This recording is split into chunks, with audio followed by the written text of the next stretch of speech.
Okay, so it really feels like it's been a long while since I've recorded something in my actual ding-dang room. So here we are in the room. Let's record a video. As you can tell by the title, this is that sequel to the PS4 video I recorded a week-ish ago about my favorite Switch games, my 19 favorite Switch games, plus some honorable mentions. I think we'll get to the list a little bit quicker than we did in the last video, but I do want to go over the basic housekeeping again. Number one, this only applies to games I played on the Switch, which is kind of a double meaning. Number one, I had to have actually played it, so sorry to the Zelda games on the Switch, because I actually haven't played them. There's probably other games on the Switch that, like, whether first party or like ports or remasters that I just haven't played, so they won't be on here. Which also leads to the, if it's a game I played on another console, like I know Cold Steel 3 and 4 are on the Switch, P5R are on the Switch, I own Danganronpa V3 on the Switch because I have like the Decadence collection. I actually haven't played any of those. And while I imagine there's probably no substantial differences, for me, I'm like, I didn't actually play it on the Switch. I don't want to count it as one of my favorite Switch games. So that's thing number one. Thing number two is, like I said in the other one, this is just my opinion. This is in no way supposed to be this is an objective list. And even for me, kind of like with the PS4 thing, it's like there's some of these where, in like these two or three, I'm not 100% sure of the ranking. Like on a different day, I could maybe re-rank them. Again, it's mostly like a vibe thing. The other thing is, I will have multiple entries from the same series. So if you see like a Mario game, that does not mean another Mario game is not going to be on here, etc., etc. So let's go ahead and get into the honorable mentions, which, kind of like with the PS4 video, I also have two of them.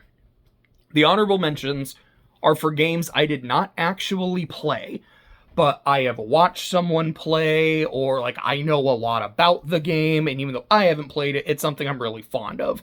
Number one is Thousand Year Door. I played it on the GameCube. It's definitely one of my favorite GameCube games. I absolutely love it.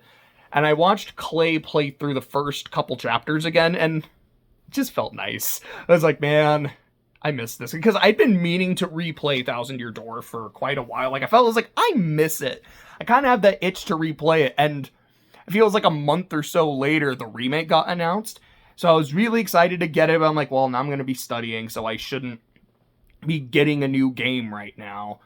But from watching Clay play a little bit, and even then he's getting distracted by 14, so he's not playing it a lot, it has kind of scratched that itch though, and I'm hoping that at some point later this year, after I'm done studying and I've gotten back into my list, I can make more progress on Thousand Year Door. The other one is Xenoblade Chronicles 3. I didn't play XC3, mostly because we'll get to XC1 here in a bit, but I really don't like how that game plays. And 3 definitely plays differently. There's parts of the game that play more like 2. But I'm not the biggest fan of Xenoblade Combat. But I loved watching the story. Like, I watched Clay play pretty much the entire game. I watched all the major story beats. I remember I was telling him at points, I was like, this has just, like, become my favorite show. Like, this is a fantastic show to watch. But those are my honorable mentions. So, number 19, getting into the list proper, I have Clannad. Because I finally read the actual fucking visual novel, and I have a lot of love for Clannad. It can be very melodramatic, it can be very sappy, but that's kind of the point. It is a story about family, whether it's like, you know, connections with your actual family. It is about your found family.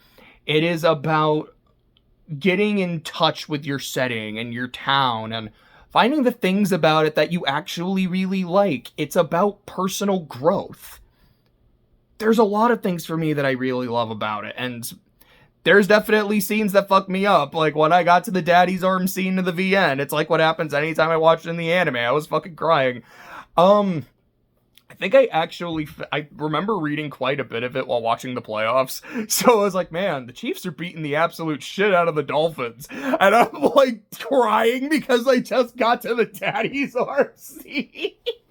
I don't know. I thought that was kind of funny. I remember the year previous, I was reading the day after while watching the playoffs. Like, I remember watching that Giants-Vikings game. I was like, damn, this is like a really good game, but shit, there's like no defense being played. Also, fuck the beta. But, the reason it's so low on the list is because, honestly, I didn't really like it as a visual novel nearly as much as I did for the anime. I did a video on it. I kind of talked about why I think the anime, for me, is a better medium for the story. Unfortunately for me, the medium kind of dragged down my experience, but it's not like it made it completely dog shit or anything. I still enjoyed it a lot. But even though it was the source material, I felt like I was almost, not a watered down version, but like almost like an overly bloated version of something I already really like. After that, we go to number 18, which is Pokemon Brilliant Diamond. I know, BDSP gets a lot of flack. People really don't like it. They don't like the art style. They don't like how it's Diamond and not Platinum, because like the dex is shitty, because I'm gonna go and say this. Diamond is my least favorite Pokemon game. Not Platinum. Platinum kicks ass. And I feel like anytime I hear people talk about how great Sinnoh is, and maybe I'm wrong, but I always just kind of think, are they only talking about Platinum? Because Diamond's dex was terrible. The jump in levels between Volcaner and the Elite Four, I remember, was absolute ass. There are so many cool Pokemon in the Sinnoh Dex that you just can't get until later in the game. Like, if I remember correctly, like, you can't even get a Rose Raid. You can get Roselia, but I don't think... Is it Dawnstone or Shiny Stone? I can never remember which is which. But it's whichever one of those stones, I think, is literally locked until the post-game. So is me, someone playing Diamond for the first time, is like, I got this Roselia, like, it's kind of neat, and... well, I guess I can't evolve it, which means I've got this dead weight in my party, like, the whole game. Also, yeah, the HMs are really bad and really obnoxious, and shout out to BDSP for doing away with them, because I don't really like HMs. This is probably a hot take. I think I had more fun with BDSP than I did with base Diamond. People talk about it being super glitchy. I didn't have any problems with glitches. I know people are like, yeah, you can completely break the ice, I think that's Candace's gym. I didn't have that problem. I know people are like, man, like these weird like surfing glitches where you can go like catch Shaman. Wasn't that in the original game? Because I feel like there was some glitch like really similar to that was in the original. I was like, huh. This really is a faithful remake. They even kept the original glitches. I'll be honest, I don't super care for like the toy aesthetic art style, but I don't hate it. It's kind of like with Link's Awakening. I haven't played it. I was like, I'm not crazy about this, but it's kind of neat. I could kind of get into this. I mean, yeah, it's got Diamond's shitty decks, but that's a Diamond problem.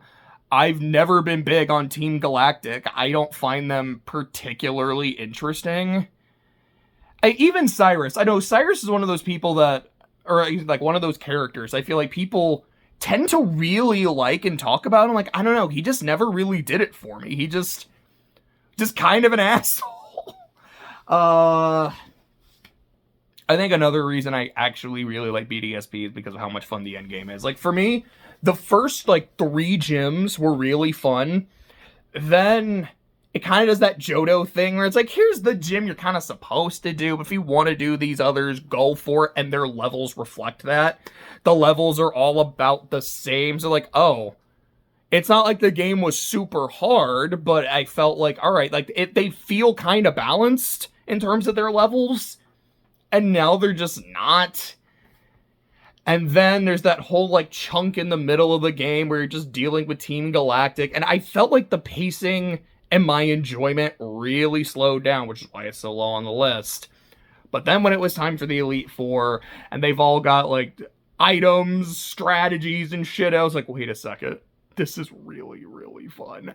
I can't lie. It has its problems. I sincerely believe it has its problems. So does Base Diamond. The beginning of the game was really neat. The end of the game was spectacular. I can forgive part of the middle for kind of dragging. Also, I was able to shiny hunt God, so I think this game is pretty neat. Moving on from that, so this is a tie but I think you'll kind of understand it. I'll be honest, there's one more tie later on in the list. This is between... No, not Super Mario Party. I think it's Mario Party All-Stars and just Mario Party 2 on the on the virtual console. Is that what it still is? Or whatever the fuck it's called. I don't know. On the Nintendo Switch Online, thank you, the NSL. Mario Party 2 and Mario Party All-Stars, because I've played a good chunk of that with my friends. Mario Party 2, I think it's just kind of collectively our favorite Mario game. A lot because it has Western Land and we can just have a hootenanny with the boys. But it's living up to its name. It's a great party game. And All-Stars, I'm like, ooh, like I played a lot of 2 and 3. So I know a lot of these maps. I know a lot of these mini games. And not in a way where I'm like, I know this shit. I got an advantage. What the fuck is that voice? But it is just like, no, like there's that nostalgia, and I'm like, I like a lot of these mini games, dude. Hot Rope Jump is so fucking fun. There have been several times where we played Hot Rope Jump and we've actually beaten the mini game, where there's a point where they're like, all right, we're not gonna skip the rope anymore, you all just win. And it's so fun and it's so satisfying. I don't think there's really much else to say. That's where I would put it. I would not put Super Mario Party on here because I just don't think it has enough content in it. It felt like it needed another map or so. Like, it felt like a game that was primed for DLC updates, and we just never got them. After that, now we get into Xenoblade Chronicles 1. XC1 is such a fascinating experience to me, because when I look at the 3 elements of the game, and to me, your 3 elements of a game: your presentation, your gameplay, your narrative. Presentation is amazing. I love how this game looks. I love the setting.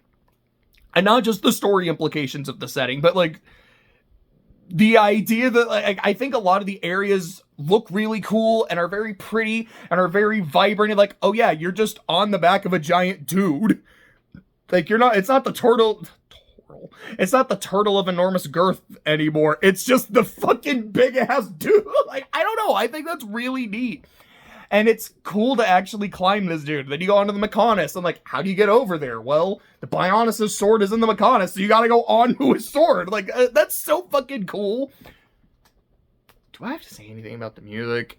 You know anything about Xenoblade Chronicles, you probably know that it's British, like the British dub, and how fucking good the music is. I will say, though, there's this one song in the game that I fucking despise, and it is when you're in a fight and like you see the future and you like beat the future thing, and then you get that shattering sound effect, and then it's just like guitar solo. I never really liked the song. I was like, it's kind of okay.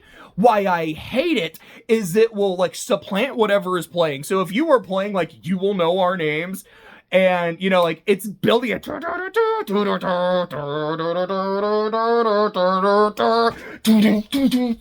and then instead of getting into like that guitar solo, it starts playing this shit, or you're listening to like Obstacle in Our Path. It's the worst fucking shit. Why did they do this? And it's like, I never felt sad. Like, I'm dead ass. I feel like there were times where I'm like, I really don't want, like, I know this thing is bad if it hits me, but I kind of want to keep listening to the good songs. Also, this might be a hot take. I don't really love Time to Fight. I think it's a good song. It just doesn't scream battle theme to me. It screams like we're in kind of a more, like, how do I want to say it? It to me, it sounds like the overworld song that starts playing when a big moment in the story has happened, and now everyone is kind of on edge. Like, oh shit, shit's going down. We gotta be ready. We need to go. It's almost like your hurry up, like shit is going down music, rather than you're in the middle of a fight. Mechanical Rhythm does not have that problem. Mechanical Rhythm goes so fucking hard. I have heard it on kazoos, and it still kicks ass. It's goofy and funny, but it still kicks ass on kazoos. It's so good. Presentation rules. Narrative. I'm skipping gameplay for a reason. I love the narrative, but for me, there's this dip in quality around the middle of the game. I'm like, okay, this is really good, really good, really good, really good. And then we get to the High Entia, where Ryan's character goes from one of my favorites in the game for how it really subverts that trope of like the big dumb muscle guy who's like, yeah, I am the big dumb muscle guy. I understand what my role is. I know I'm not the smart guy. I know a lot of the shit you say, Shulk, is just gonna go over my head. But you are my friend, and I trust you. If you tell me shit is gonna happen, I will drop everything because I believe you. You be the brains, I'll be the brawn. We are an unstoppable combo. I'm like, I love this dude. He's so cool. And then this entire part of the game, he's just a moron. And it is like aggressively stupid. Not even like, okay, like Ryan, he kind of made a mistake, but he's trying his best. No, he's being an asshole and is actively hurting the party. And he hits a prison island where Shulk has a vision. He's like, okay, I just saw Melia's dad fucking die. There's this Zanza shit, and I don't really know what's going on here. It's kind of giving me pause. I'm a little bit worried. Let me tell the crew. And then Ryan's like, Shulk, why you being such a baby, Shulk? We can go, like, beat the dude. He's just an asshole. My best interpretation is because he really likes Sharla, and now that Sharla's here, he's trying to be more macho and masculine to, I don't know, like, appeal to her. Because Ryan does not, to me, feel like the type who'd be jealous of Shulk, because also, that's kind of the whole point of his character. He's like, you do what you gotta do. I am your support. And I love that. Like, it's, Ryan's writing bothers me so much in that point of the game. It kind of ruined the whole thing. And then I wasn't big on the shit with Mumkar and how that's handled. Like, I get it. It doesn't mean I like it. I was like, man, we just dipped in quality. And then we got right back. And then you get all the shit with Egil and the Mechonis and how I'm generally one of those people that really hates that, you know, you and I are not so different trope, because a lot of the times, like, no, they're very, very different. What the fuck are you talking about? What I love about this game is it's not the villain that says you and I are very similar, hero. It's Shulk saying, I see a lot of myself in Egil, and I fucking hate this guy. This is a problem, and I need to be able to fix it. I loved that. And then, yeah, all this shit with Zanza and the Biotis at the end of the game, like, yo, the story's fucking back on track. We are cooking with gas. I love this. So if that dip in the middle was my only problem, the game would probably be higher because of just how good the music is, how much I love looking at it, how great the story and the characters are for the most part. I hated playing it. I barely had fun playing Xenoblade Chronicles. As much as I love the setting, because it's so big, it can feel like it takes a really long time to get to places. Which, grant, like, it's an RPG, you know, like, you want to experience the world and all that shit. Like, I get it. It's kind of why I don't care for open world games that much. Like, it's really big, that's really cool, but I've got shit to do and places to go. I'd like it to be, I don't know, a little faster, a little more streamlined. I just didn't care for combat. I've heard a lot of people be like, yeah, I mean, it's like how an MMO plays. I'm like, cool, I don't play MMOs, and they don't look particularly interesting to me, like, gameplay-wise, if I'm being honest. I just didn't have fun. I started playing Melia not long after I got, like, to try her out, and I'm like, I like her a lot more than Shulk, but even still, I don't think I love playing this game. Like, I feel like Xenoblade Chronicles is the exact kind of game that I would, I guess kind of like in an MMO, I would like to play with other people. Because I really liked playing as Melia. I like being the support character. Like, one of my favorite characters that I played in D&D was or technically it was Pathfinder. No, yeah, that was a 5e campaign. I think that was the last 5e campaign we did before we started playing Pathfinder. Might be. But, actually, both 5e and Pathfinder, I kind of played more support-based characters. And I really like being a support character, like a healer, buffing, debuffing, when I'm in a group setting. I feel like if I was playing Xenoblade online with other people, I'm like, okay, I'm Melia. This is like, what buffs do we need right now? Boom, boom. Okay, I'm gonna get rid of this buff so I can use the offense and blah, blah, blah, blah. I think I would have had an absolute fucking blast. But as a single player experience, I did not enjoy it. I really didn't. And as much as I would love to see it higher on the list, and I feel like in terms of its story, it's a top 5, maybe even higher compared to a lot of the other games on this list. But unfortunately, it's a game, and if I didn't like playing it, I can't put it that much higher. Number 15, AI the Somnium Files. This is another game where I'm like, this could maybe be higher, but it's been a good while since I played it, and I feel like a lot of the nuance of the game is lost on me. I remember a lot of the big moments, a lot of the, like, the end game reveals, just some of the, like, the different branching paths. I remember the secretary endings. It was so fucking funny. Like, that lives in my head rent free. And it was also in the second game, and that made me really happy. Like, if I was talking about the second game, I could be a little bit more nuanced with what I thought about it. So this is more of a, I remember really liking this game. The shit I remember is really cool. But I'm a little vague on the details, so I think I'll keep it on the lower end. But from what I remember, I would 1000% recommend it. From what I remember of the sequel that I played in January, yes. I don't know if I heard that like a third AI game is confirmed. I think I did, but I might be making that up. I gotta go play it if and when it comes out, because these games have been great. Unfortunately, I don't have as much to say about it, but I really liked it. Number 14 is A Night in the Woods. This is a game that I played, I think, almost right after I graduated from law school. If not, it was in between like my 3rd and 4th year, or if it wasn't right after graduation, it was like after I failed the bar for the first time and was kind of figuring out what am I doing? What is my plan? And as a game where you are playing as a college dropout who is now going back home and doesn't really want to talk to people about why she dropped out or what happened and is trying to figure out her life again, it was something that really resonated with me. I remember there are also these like supernatural elements that I didn't super get into. Like, I didn't hate them. They were fine. But it was the more grounded aspect of the story and the characters that really resonated with me.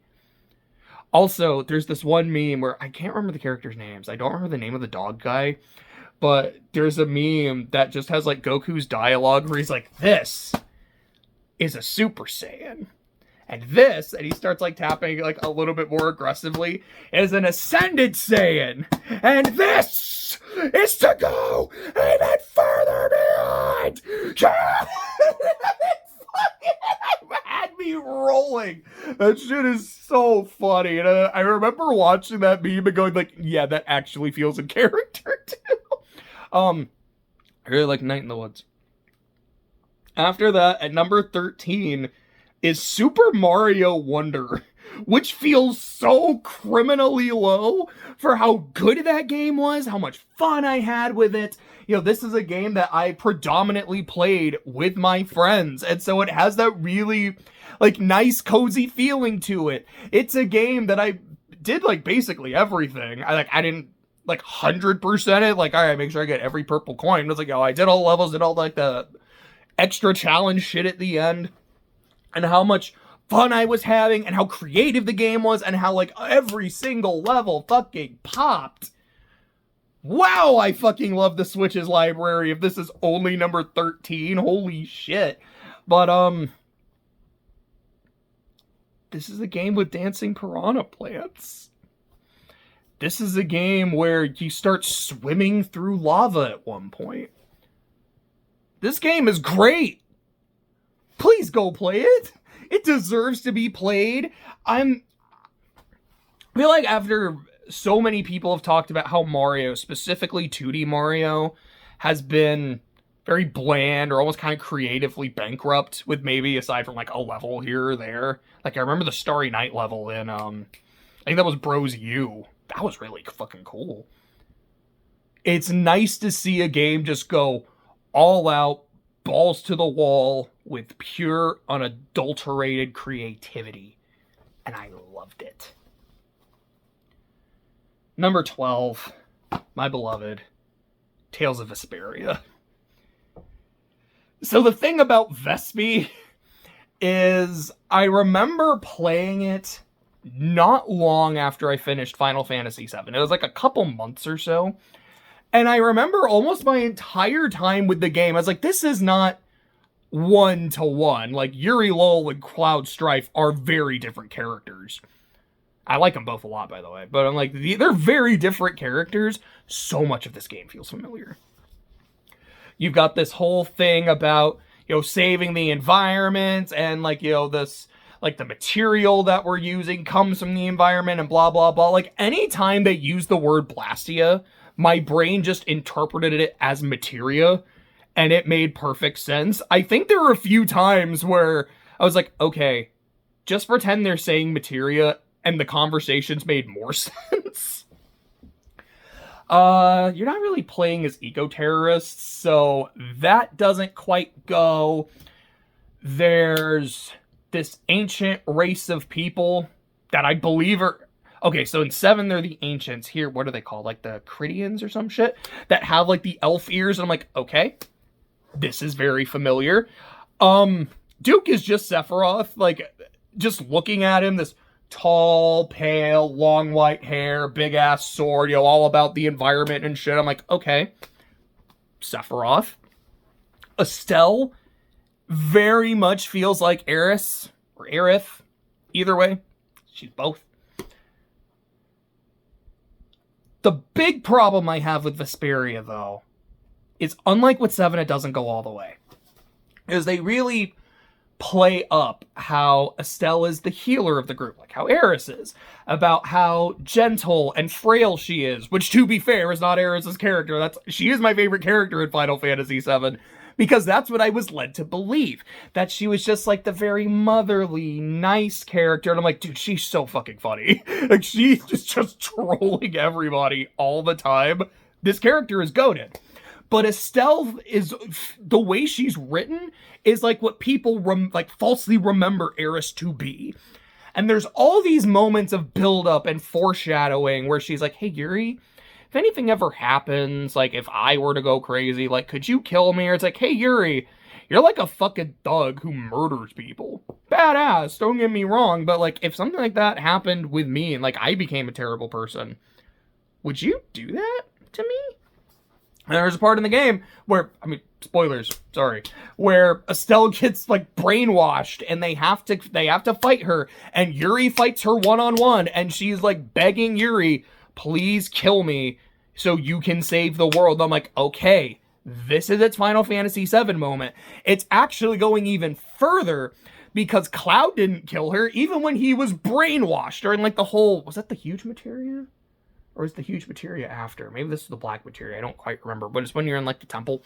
And Cloud is getting brainwashed. He does not kill Aerith. So am I the player? Do I have to kill Estelle? That's wild! Like, that's heartbreaking, but let's go! Nah, then you beat her in the fight, and then she's fine, so it's... You thought we were gonna go all the way with it, but, we didn't, because it's Final Fantasy VII Lite. I remember one point where I was thinking to myself, I was like, man, I feel like the only thing this is missing if it wants to be a Final Fantasy VII knockoff are, like, the stupid random minigames. And then 10 minutes later, because I thought this when we were in, like, the ice flows trying to get that summon spirit, there's a fucking minigame out of nowhere. And I'm like, oh my god, it is Final Fantasy VII. Now, please understand, I still really like this game. I do find it fun because I like classic Tales combat. Playing as Yuri is not fun. Yuri is awful to play as. Repeat is really fun.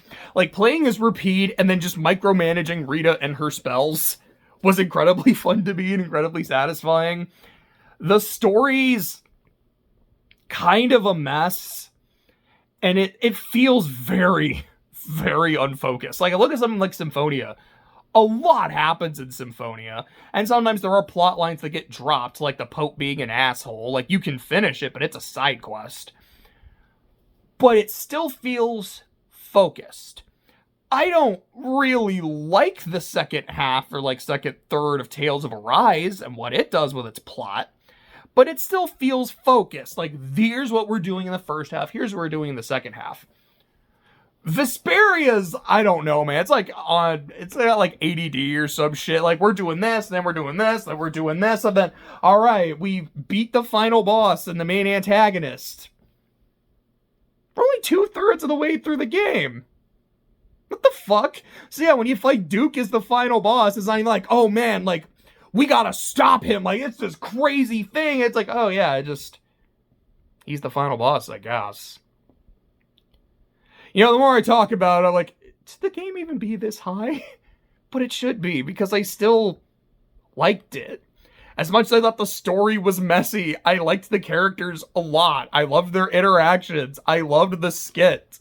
I love that Patty exists. She's so funny and entertaining. I love that there's a fucking dog with a sword in its mouth. Spoiler for another game on this list. I love that is a main party member. And as soon as I saw Repeat, I'm like, if that thing is playable, that is the only character I'm playing. And what do you know? I was right. I know myself. So that's number 12. Number 11, we're almost like halfway there, is Tropical Freeze. Wait. Yeah, Donkey Kong Country Tropical Freeze. I played this game also with my friend, and I just had a really good time. Oh, it's a lot like Mario Wonder, where I'm like, I think the levels are all really good. The level, like the actual design of the level, like what you're doing from point A to point B, I think is very fun and very engaging. I love all the shit going on in the background, like the personality of each level. It's kind of hard to articulate why I liked Tropical Freeze more than Wonder, because I think they're both very colorful and very vibrant, which I really like in a platformer. They're both very, like, there's a lot of energy, there's a lot of creativity. It might be because as much as I played Wonder with other people, I played a lot of it by myself, and Tropical Freeze was just with my friend. It might just be because it's fucking Donkey Kong. And as much as I love Mario, because I do, like, 3D Marios are like some of my favorite games. Well, okay, Mario 64. Yeah, Mario 64, Odyssey, and Galaxy. I haven't played Galaxy 2, and I haven't played Sunshine either. Whoops. There's just something about playing as a bunch of fucking monkeys that just makes me happy. And I love Donkey Kong music. Again, not to say the Mario music is bad. Donkey Kong music, though, that's my shit. That is just where it's at. Just had a really good time with it, man. It's fucking great. Number 10. Now we get to Xenoblade Chronicles 2. My beloved XC2. Yeah, you can't see here, but on one of my other walls, I've got Pyra, Mithra, and Numa. And can't see them here either, but I've got my Pyra and Mithra figures. Believe it or not, I like this game, and I like the Aegis. I will be honest. As much as I... How I want to say this. Xenoblade Chronicles 2 has a reputation for being a really dumb anime game, for its juvenile and sometimes very creepy sense of humor. Looking at you, Tora. And for its character designs. And I feel like most of that is like with Pyra and how like revealing her clothes are and shit. It has a reputation for kind of like appealing to a certain demographic. And I understand that. But here's the thing. Yes, I think there is some really stupid shit in this game. The scene that lives in my head rent-free that I fucking hate is Mithra sleepwalks into Rex's room and into his bed. And she wakes up next to him and then starts yelling at Rex for being a perv and a piece of shit. and then just starts throwing shit at him until he leaves the room, which was his room because the whole thing was her mistake. It's an awful scene. I don't think it's funny. It does not endear me to Mithra's character. I think it's dog shit. There's another scene when, because at this point it is Mithra and not Pyra, Rex, Mithra, and Nia, and more Rex there too, are confronting Zeke. And Zeke has an eye patch, and Nia refers to him as a... Actually, no, was it Nia that called him a one-eyed monster? It might have just been Mithra that called him a one-eyed monster. Someone calls him a one-eyed monster. And everyone else is very uncomfortable by this. And Mithra's very confused. So then, I think it's Rex, he's like, Mithra? One-eyed monster? And it kind of whispers of like, it's a penis. So Mithra then, shocked, aghast even, slaps Rex across the face, and his face, like, goes right up against the screen. The screen cracks, and it transitions into a boss fight. And it's so fucking stupid, and I love it, because some of the dumb shit in this game I don't like, and some of the dumb shit I'm like, no, I'm sorry, that made me laugh. That was fun. Zeke's entire character is amazing. And then, when you get to know him later, he's actually an interesting character. And that, to me, is what Xenoblade Chronicles 2 is. It has this veneer of being very tropey, very stupid, and look, like, you're either going to get into this or you're not. And the deeper you get into it, and the more you learn about Allrest and its lore, because there's a part early in the game where I'm like, I'm not crazy about the actual plot, but the lore is so interesting. Like, I want to learn more about the world. And once you get into the end game, and it's like, okay, we are going to that fucking tree, and you're dealing with Amalthus, I'm like, this game is amazing. I've had my problems with it. It's so good. It's so interesting. Then when you get to Elysium, for me, that's the moment where the game goes from, this was good, again, at least in terms of its story, it goes from, it's good, it has moments where it's great, moments where it kind of makes me mad, into pure masterpiece territory. I loved those last few hours so much.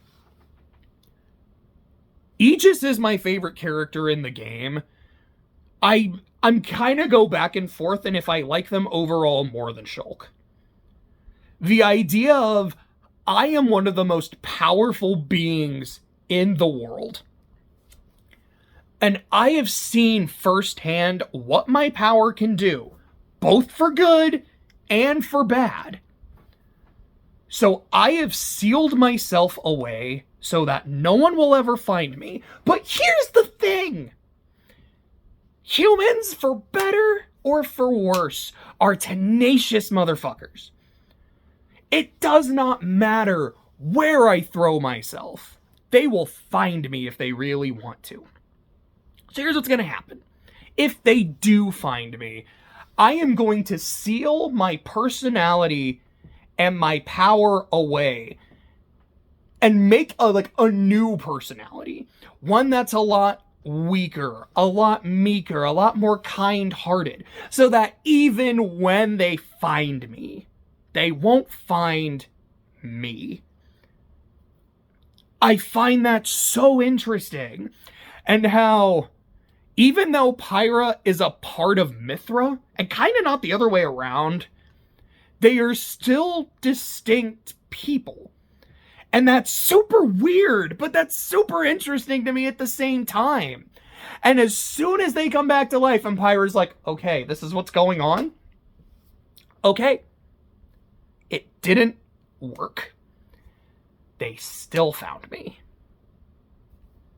If I don't want my power to be used, there is only one way to do it. I have to be destroyed. And the only way that can happen is if I go to Elysium. And I find my father, and I believe he's the one to do it. So basically, when you think about it, Xenoblade Chronicles 2 is a lot like Lord of the Rings, where there's this incredibly powerful artifact that a lot of people want, and the journey is to go take it to be destroyed. You just don't know that for most of the game, and I find that all just super interesting. Admittedly, it can be really hard sometimes to figure out where the fuck I'm supposed to go, because the navigation doesn't always work as well as it's supposed to. That's fucking annoying. There's a lot of tutorials in this game, and it can get kind of annoying. Honestly, the tutorials did not teach me how to play the game.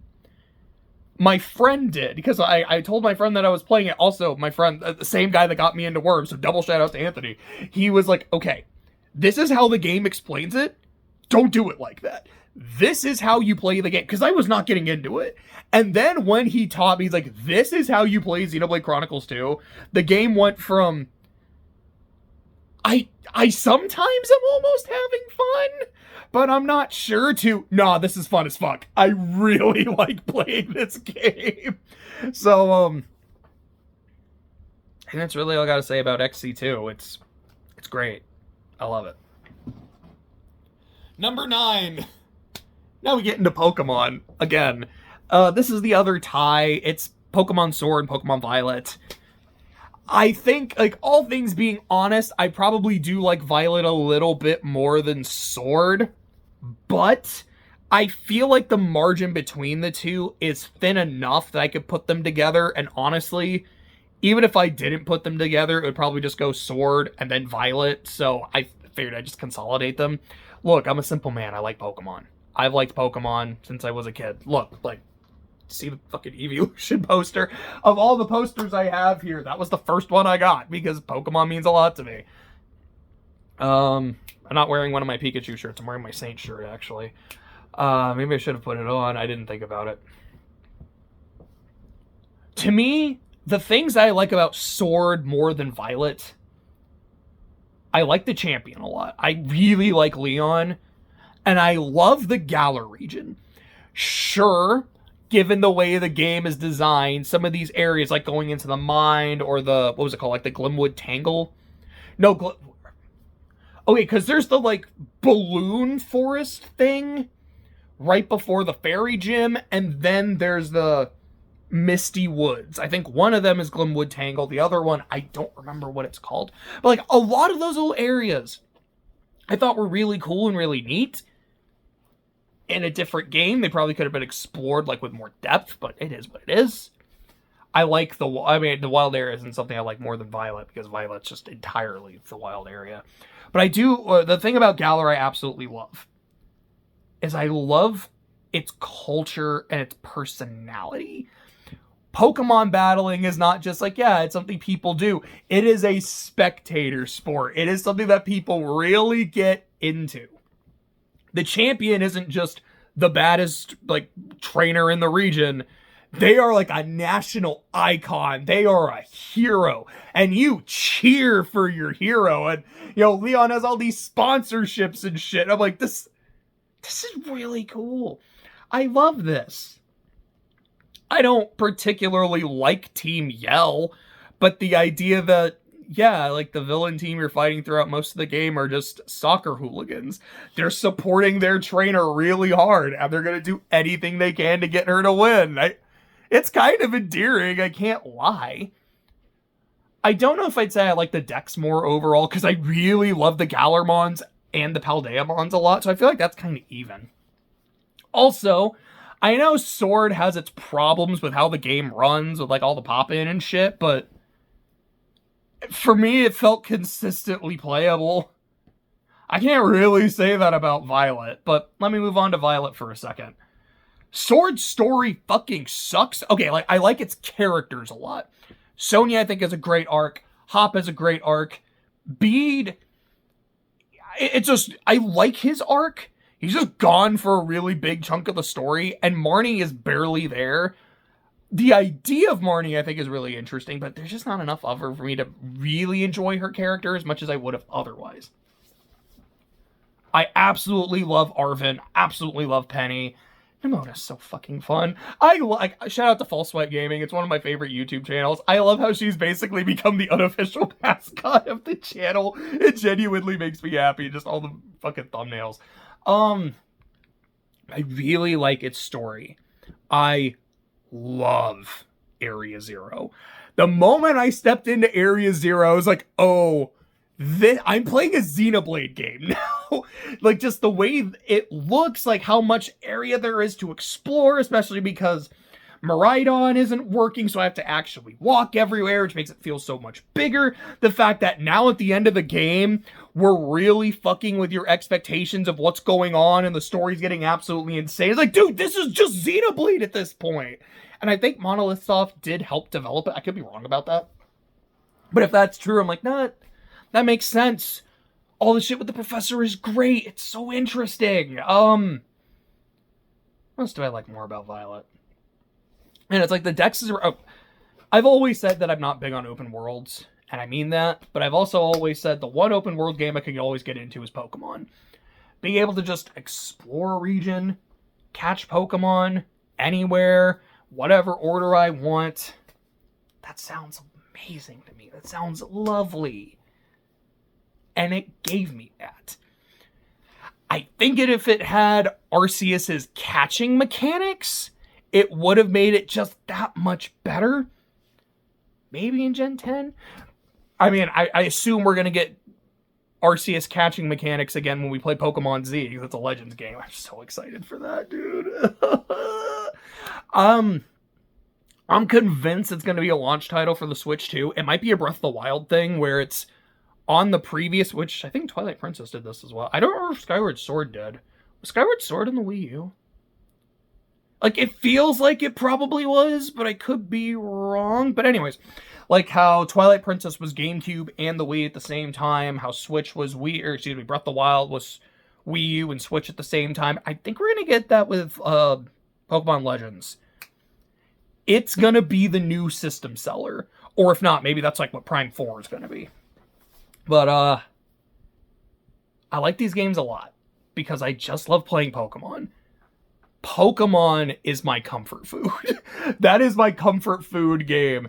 I know there's points where Clay's like, I think your comfort game is Celeste. I'm like, no, Celeste is not comfort. It's catharsis. Those are two very different emotions. But no, like of course Pokemon was going to be in the top 10. I get that people have their problems with these games. They're deserved criticisms, 1000%. Maybe not some of them. There's some that I probably disagree with. But I love them. They're this high. Number 8. This is the point of the list for sure where I'm like, I'm not even sure about this anymore, man. Like, maybe this game should be higher. Maybe this one could maybe beat this one, but not this one. We got like a fire, water, grass trio kind of thing. Where I'm like, this one beats this one, but loses to this one. Blah, blah, blah. Number 8 is Kirby and the Forgotten Land. I fucking loved this game so much. I was so excited for it, and I just binged it when it came out. I did like nothing, which granted I did with Pokemon. Roar of Deity is so fucking good. I really love it. Again, kind of like with Xenoblade or with Pokemon, I loved the endgame so much and how weird it is. Just and here we are, and here we are, and here we are. I still quote that now. I like the upgrading copy abilities. I think it's cool. I feel it's not like there's a bad assortment of copy abilities. I think it's a solid amount. It does feel, and I think it's because of the upgrades, there's less base abilities, which again, it's not the end of the world, but I like having more base abilities. A lot of the fun. I don't remember a lot of the levels off the top of my head, but I remember how much fun I had with them. I remember having a lot of fun with the bosses, like the creepy ass armadillo thing. What was it called? I don't remember. I remember it had like a fun name, but it's like the collector armadillo thing that looks like a deranged version of Pinky from Pinky and the Brain that is trying to capture Kirby for his collection. That shit was great. That shit was weird. I loved it. I don't think I have much else to say. It's a fantastic Kirby game. Star Allies isn't on the list. I was so excited for that game, and it just did not deliver for me. I haven't done the post-update shit, because I know they did some things, like there's a whole new mode, and I've heard it's good. I just haven't had a chance to play it. I played it when it came out. Fuck me, I guess, for playing a game at launch and hoping it's going to be great. But then, I did that with Forgotten Land, and I had a great time. And you know what? I did it with Three Houses, too, which is number 7. I love this game. I think I played this... It was right before Cold Steel 1, because I played Cold Steel 1, and then I was like, this reminds me a lot of Three Houses. And like with Three Houses, I can't put this down. Is this a niche? Do I really like turn-based, different kind of turn-based strategy, but like turn-based strategy games where I play as students in a military academy? Is there another game like this where I can see if this is a niche? I love the combat of Three Houses because it's Fire Emblem is just chess, but everyone has different pieces, and I think that's really fucking neat. I love all of the customizability in Three Houses. And Engage does that too, but it does it in a different way with, like, what rings do you want to put on someone, like what equipment and whatnot. From what I remember in Engage, like you could level up your class. Could you do a lot of whole class changing? Because I don't remember being able to do that. Whereas in Three Houses, if you want everyone to be a Wyvern Lord, you can basically do that. Like, not quite. There's some limitations. There's not a crazy amount of limitations. Even if there are, you can teach them this shit anyway, so that way they can do this. I love the customizability. I love the gameplay. The music is amazing. Don't love the visuals. They look kind of rough at times. And I'm like, this doesn't look quite finished. Maybe it is, and it's just the art style that they're going for, and I don't know. I feel like on the 3DS and like those few cutscenes, like in Awakening, they looked great. Maybe it's just for like the whole game and the aesthetic doesn't quite work for me. I really like the story. And I think one of my favorite elements of the story is that there is no true ending. There's no golden ending. I think Three Hopes is kind of that, but it's like its own AU, so it's whatever. But it's like, no. This is a war story. And these are 3 separate kingdoms. You know, like an empire or kingdom and an alliance. They are going to go to war against each other. They are going to kill each other. There's nothing you can really do to stop that. There is no golden ending. It's just pick who you want to win. You can recruit students, you can save students, but you can't save everyone. And I like that. I feel like, yeah, I say this as someone who's only really played recent Fire Emblem games, so it's not like, oh yeah, I'm like a diehard Fire Emblem fan. I'm not, but I've liked the games I've played. I know people talk about like how anime-y and like waifu-ized Fire Emblem is and shit. But I feel like from what I understand to be the core principle of Fire Emblem, which is you're in a fucking war, Three Houses still carries that torch really well. If I have a big problem with it, though, as much as I like the individual stories, I get why I have to do the first half again every time I do a new route. So you can actually get the experience and have your characters build up and you can maybe recruit other students and shit. Like, I get it. It'd be weird otherwise. The fact that it's the exact same shit every time. The first time you play the game, it's great. The next couple times, it's a fucking slog. And it's why it took me it was several years before I played Blue Lions. Because I did Black Eagles, loved it, then did Golden Deer, and I was like, I am exhausted. It was great by the end, I liked it, but did I really have to do the entire first half again with, like, no differences? Like, I don't know. Maybe some students have, like, slightly different, or, like, yeah, like, some houses had slightly different maps or objectives, and, like, well, you're asking them to make 3 different games at that point. Well, yeah, I mean, they basically kind of did. I don't know, I would have liked that. I think I would have liked that more. It does bring the game. It's not like, man, it completely tanks the game, but it goes from it. I'll put it like this: it's why it's number 7 and, like, not number 5, you know. But getting to number 6, it's Super Mario Odyssey. Of course, Mario Odyssey is. I love this game. I love Cappy. I love being able to say, you know what? Fuck this. I want to play as a Goomba. Fuck this. I want to play as, like, an onion. It's just really neat.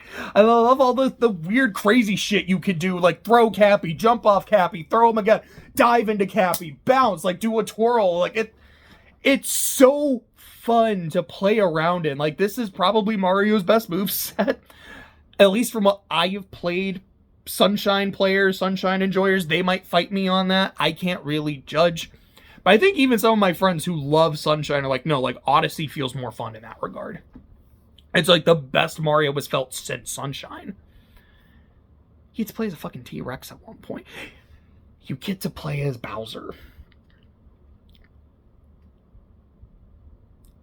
To me, what makes Odyssey so good, yes, there's that creativity. Yes, there's all the flexibility and, like, with Cappy and shit. It's those, I will never forget this moments when playing the game. And to me, there's a solid 3. Number 1 is the New Donk City Festival, where you're playing like fucking Donkey Kong as Jump Up Superstar is playing. And I remember as I was playing Odyssey thinking, this game is really good. I don't know. Like, I don't know if I love it yet. And I feel like I'm wrong. Like, I'm supposed to love it. And there's a lot to love. I don't even know if it's that it hasn't clicked yet. I don't know what it is. But, like, it's great. But why am I not, like, obsessed with it the way that everyone else seems to be? And then the New Donk City Festival happened. And at that point, it just was like, no, yeah, everyone's right. This is the best game ever. And I've talked to other people that kind of said the same thing. Like, yeah, the game was super fun. I really liked it. I just wasn't, like, in love with it yet. And then that part happened, and then, boom, everything came together. And I don't even think it's, like, the next few levels are, like, that much better. It's just something about the festival. Just, Sir Todd Howard, it just works. It's perfect. The second moment is escaping from the moon, and you're listening to Break Free, Lead the Way, while you're playing as Bowser. That shit is amazing. I really love both songs a lot, but, like, I love the song. I just love being able to play as Bowser, dude. Like, I'm a simple man. The number 3 moment is going to the Mushroom Kingdom and realizing that the Power Moons are just the Power Stars from Mario 64, and it makes the exact same fucking sound. And it just hit that nostalgic bone, and I remember the moment that happened going, this is better than 64. Now, if I made, like, a favorite games of all time list, I don't know if I would put Odyssey above 64, just because of how many times I've played it, just how much 64 means to me. Odyssey is probably a better game, though, and I absolutely fucking love it. But alas, there's 5 more fucking games. And number 5 is Fire Emblem Engage. Look, I know people are, like, they give the story a lot of shit. They give the characters a lot of shit. And I think Three Houses is overall better in those areas. Excuse me, but I think Engage, I think it's unfairly treated. I had a lot of fun listening to character supports and just, some of the weird, goofy shit, like, I think it's Ivy and Panette's, is Ivy is, like, afraid of ghosts, and Panette's like, oh, I would love to show you this haunted abode, and it's just fun. And anytime Panette and Pandreo get to interact, I really love them. Like, I love that they're siblings. It's a weird thing to say, but it's like, I like their sibling dynamic and how they came from a broken home and how each of them, like, internalize that, how they went their separate ways, but they still have an important bond with each other. They still love each other. I love that Pandreo's just party dude attitude. He goes, oh, I fucking love this guy. Sorry, Bahamut kind of freaked out when I made that sound. Basically, what I'm saying is I love Panette and Pandreo. I do like some of the other characters. Like, I really liked Ivy. I actually found her character super entertaining. I like Hortensia took a while to grow on me, I won't lie. But I like Hortensia and her chuckle fucks with Cold Married Rosato. The trio's great.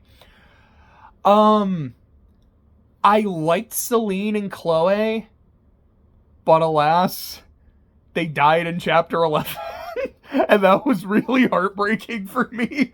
Was it 11? It might be 10, but it's the chapter where you lose your engage rings and you just have to escape is it's not my favorite chapter in the game. Pin in that. It is easily like my second favorite chapter in the game. It is like, the music is fantastic. The vibe is great. I love the setup to it. Okay, so let me say this. Getting back to the story getting, I think, unfair flack, here is what I like about Alir. There's a very clear character arc going on. First, I say she because I played female. I named her Crust, by the way, because A, Crust like emblem, and you're the fire emblem, and also Crust like toothpaste. I got the best of both worlds. So Crust wakes up and is told, you're the divine dragon. You know, like, we've been waiting for you, people have been worshiping you, and yay, like, cool. I don't really know how to think about this or process this, but I'm going to do the best I can. And then seeing the corrupted, like, all right, divine dragon, they're the monsters. You're going to save us, right? Fuck no, I'm getting out of here.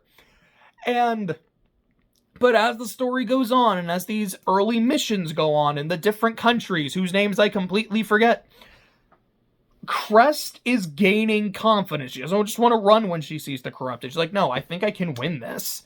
I can fight. I want to, help people. I want to save these other kingdoms from them. If I can fight for peace and, bring unity, I'm going to do that.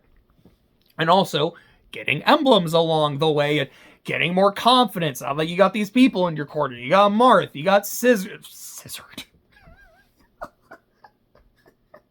Mama in the eyes getting slizzard. You have Marth and Sigurd. You've got Haya Micaiah, which is what I said anytime I used, what was it called? Great Sacrifice. So I was like, all right, it's the Haya Micaiah move. Even though, yeah, for most of the game, I did not have her on Yunaka. It was Hortensia. Like, Hortensia was fucking made to have Micaiah. Oh, God. I think it was chapter 21 was I beat the map in one turn, and a lot of that was, like, rewarp dancing, goddess dancing, Panette being an absolute monster, Marin and Lynn being an absolute monster, too. Marin and Lynn was a great combo. Panette and Ike is fucking meta as hell. I loved it. Anyways, getting ahead of myself and getting all my wires crossed again. But Alir's getting all these emblems. She's amassing these allies. She thinks she can do anything and is going into a clear trap, which is also a really good map. And Marth telling her, this is dumb. You should not do this. You need to listen to me. But at this point, Alir is so confident in believing her own hype as the divine dragon that she's not, like, super rude about it, but she does dismiss him and brush him off. And then it all blows up in her face. The emblems get taken. You're on the run. Some of my allies fucking died. It's rough. And it's her fault. So then it's like, all right. we can't give up. As shitty as this is, we have to keep going. So then you do all the stuff in Solm, and you're kind of like, you're getting more people, you're getting your groove back. You've got Ivy now in your corner. Then you get like the stuff with Hortensia. Now you're actively dealing with the hounds, but you're kicking their asses and you're getting the emblems back. And it culminates in chapter 17. Let me take that pen out. This might be my favorite level on the Nintendo Switch. Okay, my number one game. I think the ending of my number one game is probably my favorite level. And if you know me, you probably already know what it is. This is probably second to that. I loved it. 6 on your side, 6 on ours. We're like, all right, you're fighting the hounds, Vale, and the Emperor. All of them have an engagement ring. All of them got like all the their big ass armies. You can kind of go deal with them in any order. How do you want to do it? Go. And the music is spectacular. And it was so fun. And it was so nerve-wracking. I think it is genuinely the most fun I have ever had playing Fire Emblem. Then after that, you've got your groove back. You know, we've got an army, we've got allies, we've got rings, we've been able to kick their asses, we've taken some of their rings, and you just have almost like this non-stop momentum until the end of the game. And then there's the flashback chapter. Like, you go back in time and just the defect, which I genuinely loved. I thought it was a really good character moment. I really liked Vale's character, especially. Okay, I think the thing I love about Vale is Megan Taylor Harvey, I believe that's the name of the voice actress. She killed it. Because Evil Vale sounds like a completely different person, and she owns the role. It's so good. I kind of love that when you get to Sombron, he just doesn't care about you. And I don't know, it's one of those things I find interesting. Where the villain's like, no, I'm just kind of done. I'm going to go do my shit somewhere else. I don't care. But the hero's like, no, you're so much of a piece of shit. We're not letting you leave. Fuck you. Again, like, is it the most interesting story or character arc? Maybe not. But I think it still works. I think it's strong enough. And again, a lot of the other characters, like your side characters, I think are genuinely fun. Maybe they do have pretty one-note personalities, but I think some of their supports where they get to interact with each other does endear them to me. And again, I have to give my shout out to Panette and Pandreo. I just absolutely love those two. I think the game is fun as fuck. The soundtrack is amazing. I think the visuals are better than Three Houses. Overall, I do like the game more than Three Houses, which is why it's number 5 and Three Houses is number 7. Number 4, Final Fantasy VII. I didn't play the game until I played it on the Switch. This is the version I played, and I thought it was amazing. You want to talk about a game with customizability, that's all Materia is. Materia is just better Magicite. Magicite is I think it's a fine system. I just wish you could have more than one equipped at once. And like, hey, they fixed that. This is way better. I think the story is great. I mean, it's Final Fantasy VII. You probably don't need me to say much about it. Is the soundtrack great? No, it's amazing. Is the story great? I think it's amazing. There's, I think, probably moments here or there that didn't quite work for me, but it's really strong. I love the ending of the game, where you just see this, Midgar with all this shit. Okay, so it's the fact that the characters don't know what's going to happen when they cast Holy. We are essentially giving the planet free reign, and you know what? As humans, we fucked the planet so badly, so many times, it might just say it is done with us, and it does not want us anymore. And that's okay. It's earned that right, and we deserve our fate if that's what happens. We are still going to fight to protect it on the chance that we can save our world and save us too. After doing that, and Holy is cast, you see, like, the big old thing coming out of the earth, and it just shows all your characters looking and getting, like, encased by the white light. And then it just cuts to Eris. And that's the moment where you know you guys are okay. You guys are going to make it. Because your friend is putting in a good word for you with the planet. And then it cuts, it's like 2,000 years later or some shit. I don't remember the exact number. And you see Red 13, he made it. Because he's not human. And then Midgar, this like cyberpunk-like city is just overgrown with vegetation. And there is no sign of human life anywhere. But I still think they made it. I really like that. So I have no interest in Advent Children or anything like that. I don't care about the big expanded universe. I don't care about the dude who got to have his OC read plays to Sephiroth. The initial experience is not perfect. I think it's actually pretty damn close. Like, overall, 7 is my favorite Final Fantasy of the ones I played. I think I like the story and characters of 6 a little bit more. But I think 10 is the more fun game to play. But as the overall package, I think 7 beats both of them. Now we get our top 3. Number 3 is Smash Ultimate. I fucking love this game. I've played so much Smash Ultimate. I love the art style of the game. I love the soundtrack. I mean, it's one of my favorite soundtracks of all time, because no shit.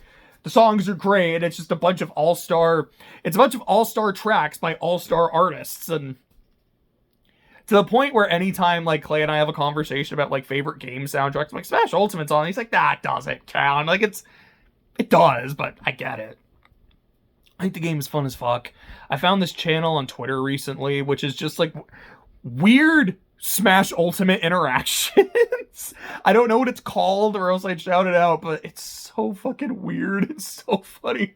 I saw, like, the first one I saw was there was a Robin who used Thoron, and Pit used his side B to, like, punch it and reflect it, so it went up, and there was a Falco who was in the air. The Thoron just goes up, hits Falco, and dies. Like, what the fuck? How does this shit happen? And it's a whole channel of just weird shit that you've probably never thought of that could happen, just happening. I love the roster. Yes, there are characters who I wish were there that aren't.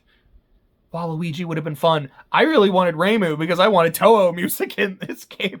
I wanted to fucking spike Mario as Donkey Kong for the upteenth time while UN Owen is playing in the background. When the next one comes out, I want to see Estelle Bright. I don't think she'll make it, but I want Estelle Bright. I really want Marks. I think Marks would be a fantastic character. We need another playable Kirby character, and I understand Bandana Waddle Dee. I love Bandana Waddle Dee, but Marks? Holy shit, that would be amazing. I don't have much else to say. It's Smash Ultimate. I fucking love it. Number 2 is Pokemon Legends Arceus. And yes, I don't care that it's Arceus. I'm going to say Arceus till my dying day. Dr. House pronounces it as Arceus. I can do it too. It's an ARC phone, not an ARS phone. And it's the RKS system, not the ARS system. I don't care. Arceus rolls off the tongue better. I think it sounds neat. This is my second favorite Pokemon game. Just dead ass, full stop. Nothing beats Soul Silver. Just my experience with Soul Silver was just so transcendent for me. I'm like, this is everything I've ever wanted in a Pokemon game. Nothing could top this.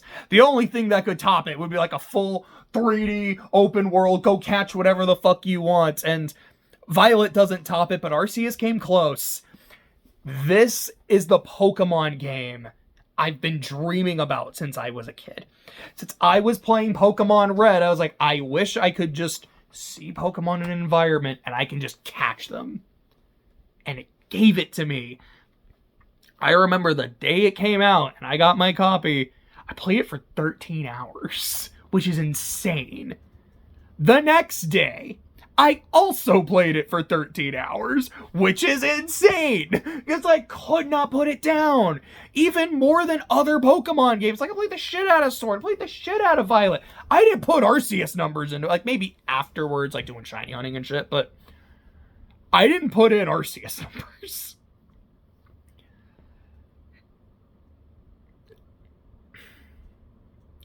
To me, I can't say it's a perfect game. I fucking hate the Spiritomb side quest. I think that shit is ass. Like, the way you have to catch the genies, I think is ass. Like, there's things I don't love, I won't lie.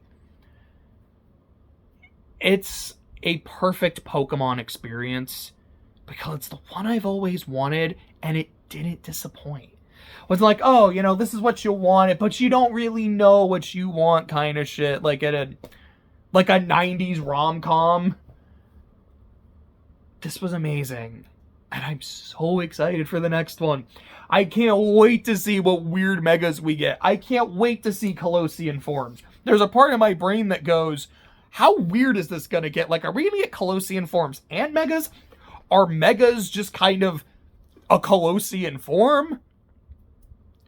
Are there going to be Pokemon that have a Colossian form and that version mega evolves, but the base form doesn't? Or it's like, okay, like Colossian Galvantula megas, and it does this, but regular Galvantula megas, and it becomes this. Like, I'm excited to see what weird bullshit we're gonna get. Because that's what I love about Pokemon, is I love seeing the Pokemon. I love seeing the new designs. And since Alola, like, yeah, regional variants, we get remixes of old favorites. I'm like, this is the coolest shit, and I'm so glad we're doing this, and I'm so glad this wasn't a one-off. Yes, yes, yes. I love it. Number 1 was Celeste. Because, of course, it was Celeste. I've talked about this game, I don't know how many times on the channel. I've said multiple times it is one of my 3 favorite games of all time, along with Persona 5, like I said in the PS4 video, and Trails in the Sky. Let me move this, and yeah, there's the Mount Celeste posters from my 2 special editions of the game. I fucking love it. Possibly my favorite level on the Switch is the end of Celeste. It is that final climb up the mountain as the music is playing. The music in throughout Celeste is so fucking good, but that section in particular, it is so like encouraging. Like, you hear that shit and empowering, because you feel like I can do anything. Whatever your mountain is, it's the literal mountain in the game. Maybe it's, you know, like a project you're working on. It could be a creative project, it could be a project for your work. Maybe you're trying to lose weight. Maybe you're trying to kick an addiction. I don't know. It's the kind of music, though, that you feel like whatever your mountain or your obstacle is, you're going to climb that shit. You are going to succeed. And then you get to be on the summit. And you just get that moment to exhale. It's amazing. Celeste is not comfort food, but it is cathartic. I'm definitely thinking there's like, yeah, after I take the bar again, and a month and some change, I might just replay Celeste again. Because unlike Trails or Persona, it's a lot shorter. So I can easily replay the experience. But it does mean something a little, like, I remember, it was last year. It was around March? No, maybe it was February. It was like February, March-ish. I was having some trouble at work. I wasn't doing, like, very well. And I remember, like, Clay could tell that I was not doing well. He just booted up Celeste because he knew it's what I needed.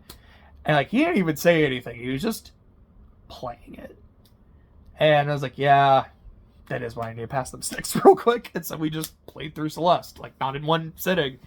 It's Celeste. It's going to take a while. And there's some parts of Celeste I don't like that whole section with, like, Theo in the glass. I don't think that part is fun. I think it fucking sucks. But the game's great. It's important to me. It really is. And as much as I love Pokemon, as much as Arceus is the game I've always wanted, Celeste is the game that I've needed. That's why it beats it. So, that's my Switch video. I think it's about as long as the PS4 one, maybe a little bit longer. There are definitely some games I was like, I talked about this one for a fat minute. But, that's it. Kind of like with the other one, I probably won't upload it right away because I do want to do timestamps. I'm not going to do that right now because I've got a ticket to go see Inside Out 2, and I'm very excited to see because I love Inside Out. So hopefully later today, and then I'm going to have to do a fuckload of studying because I took a day off yesterday. But anyways, we'll get to the life stuff later. We'll get to the movie pretty soon. You have a good day. You have a good weekend. And if this doesn't come out during the weekend, have a good week. Have a good week anyway.